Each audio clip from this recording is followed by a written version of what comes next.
சிறகடிக்க ஆசை சீரியல் நேர்களுக்கு வணக்கம். வரப்போற எபிசோட் எப்படி இருக்க போகுதுன்னு பார்க்கலாம் வாங்க. ரோகிணி கிறிஷையும் அம்மாவையும் நல்லபடியா பார்த்துக்கணும் அப்படின்னு நினச்சிக்கிட்டு ஊர்ல இருந்து கூட்டிட்டு வந்து இங்க சென்னையில வீடு வாடகைக்கு எடுத்து தங்க வைக்கிறாங்க. ரோகிணி என்னதான் வீடு வாடகைக்கு எடுத்து கொடுத்தாலும் இன்னொரு பக்கம் அம்மாவுக்கு நிறைய கண்டிஷனும் போடுறாங்க.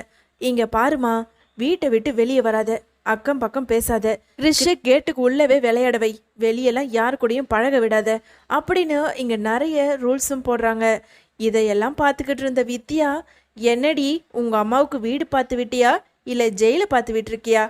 என்ன நீ, இவங்களே வயசானவங்க தனியா இருக்காங்க, இப்படி அக்கம் பக்கம் கூட பேசலன்னா அவங்க என்னடி ஆவாங்க அப்படின்னு சொல்ல, ஏய் இங்க பாருடி, என்னோட நிலைமை அந்த மாதிரி. எப்போ அந்த முத்து என்னை வீட்டை விட்டு துரத்தலான்னு இருக்கான்.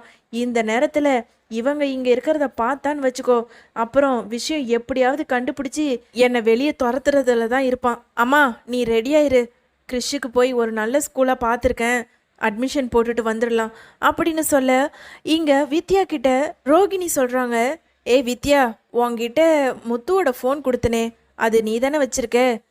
ஏய் ஆமாண்டி, நான் தான் வச்சுருக்கேன். ஏன் அதை இன்னும் தூக்கி போடாமல் நீ அப்படியே வச்சுக்கிட்டு இருக்க அப்படின்னு ரோகிணி கேட்க, இங்கே வித்யா இருந்துக்கிட்டு சொல்கிறாங்க, ஏய் ஃபோன் சூப்பராக இருக்குடி, அதை நானே வச்சுக்கலாமே, எதுக்கு தூக்கிலாம் போடணும்? அது சரி, நீ மட்டும் அந்த ஃபோனை வச்சுக்கிட்டு இருந்தேன்னு வையி, போலீஸு உன்னை தேடி தான் வரும். எப்படி சொல்கிற?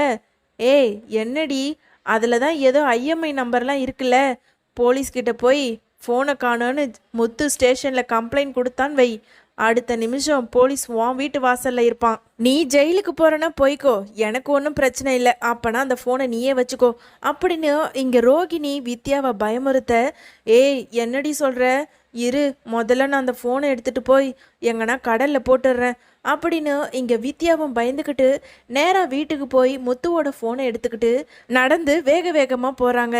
நடந்த வேகத்துல வித்யாவோட செருப்பும் அறந்து போயிடுது. அப்போ அங்க பக்கத்துல இருக்கிற செருப்பு தைக்கிற தாத்தா பாட்டி இருக்காங்க.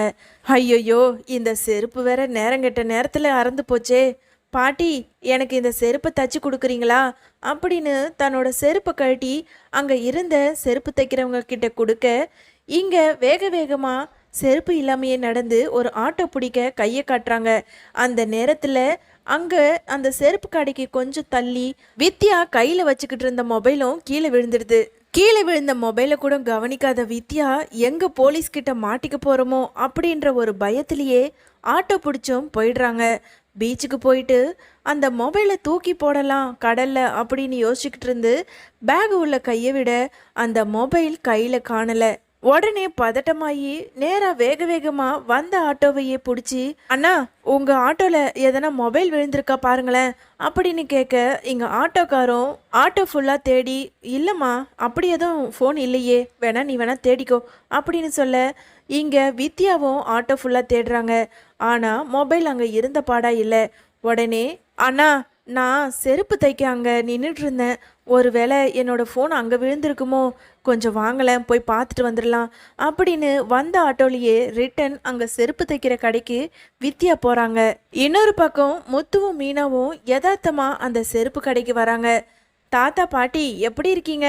முந்தா நாள் பார்த்தேன், அதுக்கப்புறம் இப்போ தான் பார்க்குறேன், எப்படி இருக்கீங்க பாட்டி அப்படின்னு இங்கே மீனாவும் முத்தும் ரொம்ப அக்கறையாக கேட்க, நல்லா இருக்கேன்ப்பா அப்படின்னு அங்கே எல்லாரும் பேசிக்கிட்டு இருக்க அந்த நேரம் அங்கே இருந்த தாத்தா சொல்கிறாரு, தம்பி முத்து, இந்த ஃபோனை ஏதோ ஒரு பொண்ணு விட்டுட்டு போயிட்டா, நான் தான் எடுத்து வச்சிருக்கேன் அப்படின்னு அந்த வயசான தாத்தா சொல்ல, உடனே மீனா சொல்கிறாங்க, தாத்தா ஒரு நிமிஷம் அந்த ஃபோனை காட்டுங்க அப்படின்னு இங்கே மீனா அந்த ஃபோனை வாங்கி பார்க்க, என்னங்க இது உங்கள் ஃபோன் மாதிரியே இல்லை அப்படின்னு மீனா முத்துக்கிட்ட அந்த ஃபோனை காட்ட, முத்து உடனே சொல்கிறாரு, மீனா இது என் ஃபோன் மாதிரிலாம் இல்லை, இது என் ஃபோனே தான்.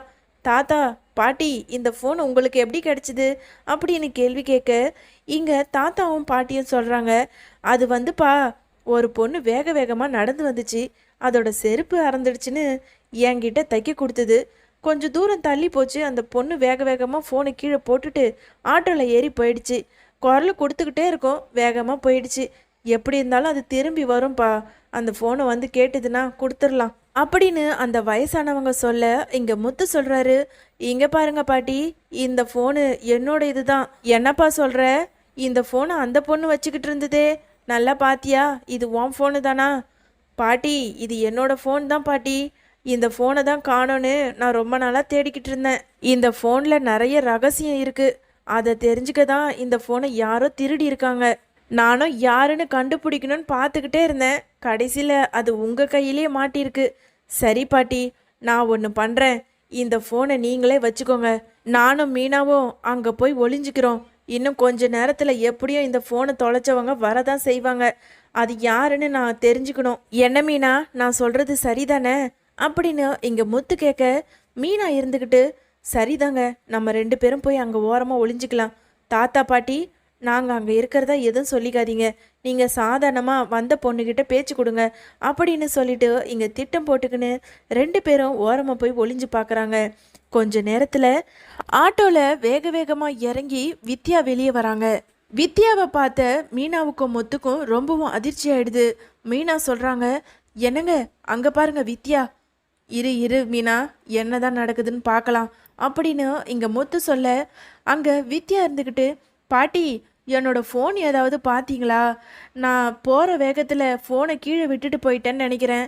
என் ஃபோனை காணும் பாட்டி அப்படின்னு வித்யா சொல்ல, ஆமாம்மா, ஒரு ஃபோன் கீழே இருந்தது தான். நான் எடுத்து வச்சிருந்தேன். என் பேரங்கிட்ட கொடுத்து அனுப்பிச்சிருக்கேன். அவன் எடுத்துட்டு வருவான். நீ கொஞ்ச நேரம் நில்ல அப்படின்னு அங்கே வித்யாவுக்கு பாட்டி வலை விரிக்க, உடனே வித்யா சொல்கிறாங்க, பாட்டி நேரம்லாம் இல்லை, நீங்கள் அவங்க பேரனோட நம்பர் கொடுங்க, நான் ஃபோன் போட்டு எங்கே இருக்கீங்கன்னு கேட்குறேன் அப்படின்னு சொல்ல, இருமா இதோ இன்னும் கொஞ்ச நேரத்தில் வந்துடுவான் அப்படின்னு இங்கே பாட்டியும் நேரத்தை கடத்துறாங்க. வித்யா தான் தன்னோட ஃபோனை எடுத்தது அப்படின்னு தெரிஞ்ச முத்துவும் மீனாவும் ரொம்பவும் அதிர்ச்சியாகி வேக வேகமாக கோவமாக வித்யா கிட்ட வராங்க. முத்துவும் மீனாவும் எதிர்க்க வந்து நின்னதும் இங்க வித்யாவுக்கு ஒண்ணுமே புரியல. என்ன முத்து, என்ன மீனா இங்க வந்து நிக்கிறீங்க அப்படின்னு கேட்க, ஒன்றும் இல்லை, இவங்கள பார்த்துட்டு போலான்னு வந்தேன் அப்படின்னு சொல்ல இங்க பாட்டி சொல்றாங்க, ஏமா என் பேரன் கேட்டியே, இவன் தான் அந்த ஃபோனை எடுத்துட்டு போயிருக்கான் அப்படின்னு சொல்ல இங்க வித்யாவுக்கு ரொம்பவும் அதிர்ச்சி ஆயிடுது. ஐயோ, நம்மளோட விஷயம் எல்லாமே தெரிஞ்சு போச்சு போல இருக்கே. அப்போ ஃபோன் எடுத்தது நம்ம தானே இவன் கன்ஃபார்ம் பண்ணியிருப்பானா அப்படின்னு மனசுக்குள்ள திருட்டு முழிக்க இங்க மீனா இருந்துக்கிட்டு, என்ன வித்யா, என்ன காரியம் பண்ணி வச்சிருக்க? எதுக்கு நீ இவரோட ஃபோனை வச்சிருக்க? இவரோட ஃபோன் உனக்கு எப்படி வந்தது அப்படின்னு கேட்க, முத்துவும் வித்யாவை பார்த்து முறைச்சிக்கிட்டே இருக்காரு.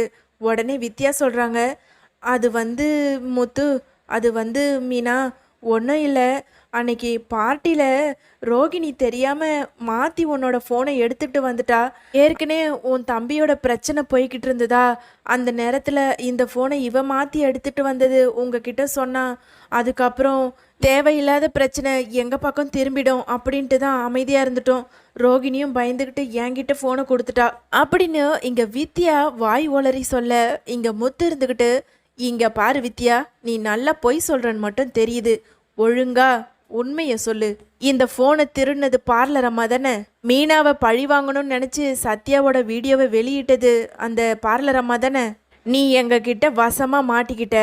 ஒழுங்கா உண்மையை சொல்லு, இல்லைன்னு வச்சுக்கோ, இப்போவே போய் நான் போலீஸ் ஸ்டேஷனில் கம்ப்ளைண்ட் கொடுத்துருவேன் அப்படின்னு இங்கே முத்து மிரட்ட, மீனா இருந்துக்கிட்டு, என்ன வித்யா, என்ன முழிச்சுக்கிட்டு இருக்க? இவர் கேட்குறாருல, கேட்ட கேள்விக்கு பதில் சொல்லு, ஒழுங்கு மரியாதையா பதில் சொல்லு, இல்லைன்னு வச்சுக்கோ கண்ணை உனக்கு பழுத்துரும். என்னங்க, இவகிட்ட எதுக்குங்க பேசிக்கிட்டு இருக்கீங்க?